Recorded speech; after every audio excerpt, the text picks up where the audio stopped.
Hey y'all, it's Amanda and this is my Texas Zone 8 garden, and before we dive in, be sure to like this video, subscribe to the channel, and share this with a fellow gardening friend. Okay, so we've been talking a lot about a lot of different types of seeds. I did a video on 10 luxury flowers you can grow from seed. I also did a video on 10 rare and unusual plants you can grow from seed. So today I wanted to actually talk about one of my most recent seed and corm orders that I placed. So I recently placed an order through Eden Brothers, and I have ordered from them multiple times. I don't usually order a whole bunch from them. I just order a few things, specifically Ranunculus Corms. I think it's a great place to find a wide variety. And with it being so hot, I've been doing a lot more planning for the fall, and then when I'm going to be doing it next year. Specifically, I will be getting my Ranunculus Corms probably planted out mid-October. And so I wanted to go ahead and order the ones I wanted prior to then, to make sure that I got the varieties I wanted and that they're not sold out. And with that being said, I also ordered a few different types of new seeds to try for me. So this order is all about color, texture, and blooms that look high end but can be grown at home. And I like to do a lot of that. I like to grow a lot of unusual things here that look really expensive. So grab your garden journal and jot down any of these seeds or plants that you might be interested in. So as we go through each of these seeds and the ranunculus corms, I'm going to talk about appearance. I'm going to talk about zone.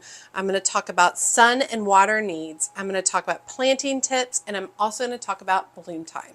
Okay, so the first seed I ordered is apricot stock, and I have failed at stock in the past, and I do want to give it another try. Specifically, I love this color variety of stock. Its appearance is a soft apricot to peach double bloom with tall spikes and clove-like scent. It smells absolutely amazing. There's nothing that smells like stock. Stock is amazing. For its zones, it's annual in most zones, perennial in 7 through 10 if you have mild winters. And I have started my stock in the summer, planted out in the fall, hoping for early spring blooms, and didn't have a lot of luck with that. I think I'm going to start my stock potentially in late December in hopes that I will get blooms in early spring. We'll see. It does require full sun. For its water needs, it's a moderate water needs. Keep evenly moist. You don't want it to dry out. However, you don't want to just be sitting in puddles of water. Planting tips. It is a cool season annual. It prefers cooler temperatures. So, trying to grow stock in summer in Texas is just not a thing. So it's really only going to give me a flush of blooms at the very earliest of spring. You can sow indoors 6 to 8 weeks before last frost, or direct sow in early spring. My spring is so short that direct sowing would not work for me. Prefers cooler temps for best blooming habits. For its bloom time, it blooms about 10 to 12 weeks after sowing it. So I think that if I started it in late December, I'd be able to plant it out at the end of March, which would be absolutely amazing. And I think I ordered 2 packets of the stock. Sometimes germination doesn't do very well for me for stock. Okay, moving on to the next flower, and this next flower is one of the flowers that I had on my rare and unusual flowers list, and it is purple passionflower. And I've purchased this vine before, and it has died or struggled and things like that. So I kind of just want to start growing them from seed, see how it does, see if it does any better for me, and then I don't feel as guilty about a plant dying. So its appearance is exotic purple blooms with frilly filaments and intricate centers. It does have edible fruit, little tiny passion fruits. It is hardy in zones 6 through 9. It's considered a 6 through 10. It's considered a hardy vine. However, every time I've planted it, it's died in the winter. So I'm not sure what it is that I'm doing wrong. Sun needs, it requires full sun. For water, it's a moderate water needs. However, it's drought tolerant once established. Maybe I overwatered it. That could totally be it. Planting tips: scarify the seeds and soak overnight before planting. Scarify or scarified. Basically, you are going to use something to nick through the outer coating of the seed. You're opening up that outer coating, and then when you soak it, the water soaks into the center of the seed, which triggers the seed to start sprouting. So it does need that to help along. Germination can take 2 to 3 weeks. It's a little bit longer, 14 to 21 days. You'll need to provide a trellis for support. I haven't seen them get really big. The ones I've grown have been kind of smaller, but that could just be very depending on the variety. And then for bloom time, it blooms summer to early fall, and it will bloom the first year if you start it early enough. So very exciting. I would like to try, I'll probably grow the entire package. And if it works, I'll probably keep a couple to myself and give the other ones away. Okay, next on my list, I have grown before, but didn't really pay enough attention to it, and it did not reseed as well as I would like. So the next one is Larkspur Fancy Smoky Eyes. It's absolutely beautiful. Love Larkspur. Right now, all my Larkspur is all dark purple, and I think a lot of times with these fancy Larkspur varieties, it will revert back to its parent plant, which is the dark purple. So its appearance is spikes of pale lavender to dusty mauve blooms with smoky gray undertones. It's gorgeous, absolutely beautiful. It is an annual in all zones and thrives in cooler temps. So this tends to bloom in early to mid-spring for me. By late spring, it's too hot. Once we start hitting the 90s, it's way too hot for Larkspur, and it will go to seed. For sun, it requires full sun. For water needs, it's low to moderate, prefers well-draining soil, and I typically grow mine in a raised bed, and that works really well. Planting tips: direct sow in fall in mild climates, and I will be direct sowing mine as well, or very early spring in colder climates. So those of you in the colder climates, 7, 6, 5, you can go ahead and start those in the spring if you would like. It needs light to germinate, so press seeds into the soil surface, but do not cover. And cold stratify for 2 weeks to improve germination, and that's where you put it in your refrigerator, typically cold moist stratification, so in a moist paper towel and a plastic baggie for a couple of weeks, and that should help its germination rate. And its bloom time is late spring to early summer. And I really just love Larkspur for spring flowers. It's a great cut flower. It looks beautiful, whimsical, kind of cottage vibe to it. Okay, next on my seeds is Mauve Queen Cleome, and I've been growing cleome from seeds for the last couple of years, and I'm obsessed with it. Absolutely love it. It's just such an unusual, cool, old-fashioned flower, and it looks absolutely amazing in my garden. Appearance: this is a tall, airy stems with pink lavender spider-like flowers, and it is a pollinator magnet. Also has thorns, just so you know. And the variety I grew this last year was Rose Queen, and it grew to like 5.5 feet tall. It was very, very cool until finally it just got too warm and it stopped. It stopped producing. I did save all my seeds from that one, so I'm going to grow that variety as well. It is an annual in all zones, requires full sun. Its water needs are low to moderate, and it is drought tolerant once established. Planting tips: direct sow after frost or start indoors 4 to 6 weeks earlier. I start mine indoors. I just have better luck that way. Thin seedlings to allow airflow and reduce powdery mildew. Truthfully, mine die back before it gets hot enough for it to really struggle with any kind of powdery mildew. So that's kind of what's ended up happening to me. And it does self-seed readily from what I have read. However, I've not seen it self-seed in my garden. So that'll be interesting. This Rose Queen, I definitely allowed seeds to drop to the ground this last year. So it'll be interesting to see if any of them come back. I did harvest quite a few to start indoors myself. And bloom time is summer through frost. Not for me. Bloom time for me is mid-spring to early summer, and then that's it. I ended up pulling and cutting mine back. They just looked really tired and weak. You can succession sow cleome, so you can start another round every 2 weeks, and then you can replace your plants. That's a little too much for me, so I just do one round, and once they're gone, I pull them and I replace them with something else. Okay, so those are the seeds that I ordered. I totally could have ordered a whole lot more seeds, but Eden Brothers isn't my favorite, so I just ordered a few from there specifically so I could get free shipping, and I knew I wanted to grow these. I have other places that I like to purchase my seeds, including Southern Seeds and our Southern Seed Exchange, or I think they've changed their name again, and Swallowtail Garden Seeds as well. Those are my favorites, so I kind of just hold off for those. Now, for the main player, this is the main reason that I was ordering from Eden Brothers. I think they have a really good selection of Ranunculus Corms. I've ordered from them in the past, had really great success. I've got all my Ranunculus Corms that I pulled up and harvested at the end of the growing season. Right here, bag is open, so it has a really great airflow. And we will be restarting these beginning of September. We'll be pre-sprouting them and then planting them outside, probably late to beginning of, well, let's see, late September, beginning October, maybe mid-October. Be planting them out so they can grow for about 4 to 6 weeks prior to our first frost. So with that being said, I really kind of figured out how to grow ranunculus really well for me, and I have videos on it, and I'll do more videos on it.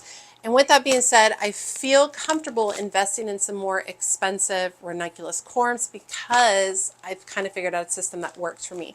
So these varieties that I ended up choosing are varieties I don't already have. A lot of what I have is bright pink, yellow, orange, purple, some white kind of styling. These other ones are kind of more of like a bridal, romantic, pastel kind of vibe, which I would love to grow more of those. So the first variety of ranunculus corms that I ordered is called Romantic Mix, and its appearance is layers of rose-like petals in pastel shades of pinks, peaches, and creams. Just really soft, ethereal, beautiful feel. Ranunculus are hardy in zones 8 through 11, and they're grown as annual in cooler zones. I have not left I have left some ranunculus in the ground as an accident, and sometimes they come back and sometimes they don't. Depends on how harsh my winter is. Typically, I pull them up and bring them inside because they're too expensive for me to grow them as an annual. Now, they prefer full sun. For water, they are moderate water needs. However, you need to avoid water logging because these corns will rot. So I have them in raised beds with a drip irrigation system, and that allows it to really just drain out well so I don't have the ranunculus sitting in puddles of water. Planting tips: you soak the corns before planting. I'll do a whole video on it. You soak them in water to basically wake them up, and then I sprout them like in a tray of soil. And then once I see them sprouting, I go and plant them outside. You want to plant the claws down, the claws of the ranunculus downwards, 2 inches deep, 4 to 6 inches apart. In zone 7 and colder, plant in late winter, early spring after frost risk has passed. For me, for the warmer zones, I plant in October, and then I cover these up and I protect them whenever we're going to have a freeze. I will go ahead and cover them with frost cloth and do whatever I need to protect them because these cannot freeze. If they freeze, they will rot. Sorry, I feel like I have hairs all over me and they're bothering me. For bloom time, approximately 90 days from planting for spring blooms. Different from me because obviously I'm planting mine in the fall and then overwintering them outside. And ranunculus corms can be really pricey. I don't like to go and compete with everybody for like a few corms from like a few specialty places. So Eden Brothers, I feel comfortable with the price. I feel comfortable with the quality, and you know, they don't sell out as quickly as other places. I know that there are a lot of other suppliers that are smaller and have some inventory, but like I said, I'm not good at remembering that, oh, those went on sale today and I need to jump on there. So this is what really works for me. So the other variety of ranunculus corms I ordered is called marshmallow. And I mean, who wouldn't want something called marshmallow? It's so fun. Its appearance is fluffy, romantic blooms in creamy white and blush tones. I really wanted softer, lighter pastels to contrast with the bolder colors that I already have. This is also hardy in zones 8 through 11, just like what we were talking about with the romantic mix. Requires full sun, moderate water needs, keep evenly moist. You don't want them to dry out, but you also don't want them to be sitting in a soggy mess. So that's super important, which is also why it works better in a raised bed for me as opposed to planting directly into my garden soil, especially if we have a really wet winter. If they're planted directly into my garden, like into my native soil, they will definitely rot. Planting tips: well draining rich soil. Typically when I plant them too, I put a bag of compost down into that raised bed because they do need a lot of nutrients. Any kind of bulb situations are going to need a lot of nutrients. and its bloom time is spring. Now, I am very excited to grow some different ranunculus varieties. I'm still going to keep it to one garden bed. I'm not going to allow it to spill over at this point in time, just because I think that works really well for me. Then I can pull them and replace them with something else at a later point in time in the spring. But really looking forward to growing the ranunculus. I've had the last couple of years, it's gone real well. I've been able to harvest, got 50, 75, nearly 100 stems of ranunculus. So feeling really positive about growing those again this next year. Okay, a few things, tips for next year's planting, which is kind of what I'm starting to work towards and kind of starting to envision what I want to do, you know, over the winter for seed sowing and plans for my garden for next year. So you want to group seeds by the season so you don't miss planting windows. So in the past, I've always grouped my seeds by like, you know, all the pumpkins here, all the zinnias here, all the cosmos here, but by variety of plant. But so many of y'all had suggested to me that I need to start growing by planting time, when I would want to start those seeds. And so that is definitely going to be a massive goal for me when I do my seeds starting, probably starting in December. You also want to label packets with ideal sowing dates for your zone. So once you get a seed packet, you know, similar to this, you can go ahead and write on the seed packet when you would typically want to sow it in your area. And then when you're flipping through your seeds, you can be like, oh, that date's coming up. I need to get those started. Consider succession planting for stock, larkspur, and cleome. I feel like that works better in some cooler zones than in my zone. We have such a small spring window that succession planting for those specifically, the stalks, larkspur, and cleome, which all prefer cooler weather, doesn't really work for me. It's also something I forget to do. So it's just not something I do. However, if you are more diligent and organized, you can definitely try to succession sow and get a longer blooming period. You want to store ranunculus in cool, dry place until planting time. I don't really have like a cool place because it's like 103 degrees outside. So like I said, I just keep them in a bag, just like this, simple. I don't typically have them out in the light or anything like that, off to the side, and that's what kind of works for me. I could put them in the refrigerator. However, I feel like my refrigerator, my old school refrigerator that I use for a lot of stuff, is a little too humid. Could put it in the crisper drawer if I wanted. But this is what's worked really well for me, so I'm going to continue with that direction. Okay, so which of these seeds or Ranunculus Corms would you add to your garden? And if you have shopped Eden Brothers before, let me know if you've had successes or failures and what varieties of seeds, tubers, plants, whatever it is that you've purchased from them. I would love to know. Like I said, I don't order from them super often, but I do sometimes. I ordered from them a lot more when I was a beginner, when I was a baby gardener, because they had so much variety in one place. I could order it all at once. And now I've gotten far more particular about cost and varieties. And so I typically buy from a lot of smaller retailers at this point. All right, y'all. I hope you guys enjoyed this. I love sharing what I'm ordering and what I'm buying and when I'm doing it. I think it's really important. I could just hold off all of these seeds and all this kind of stuff until it's time to start them. But I like to share when I'm buying them so that if you're interested and you want to grow along with me, as you know, I videotape. I sound like I'm from the 80s, right?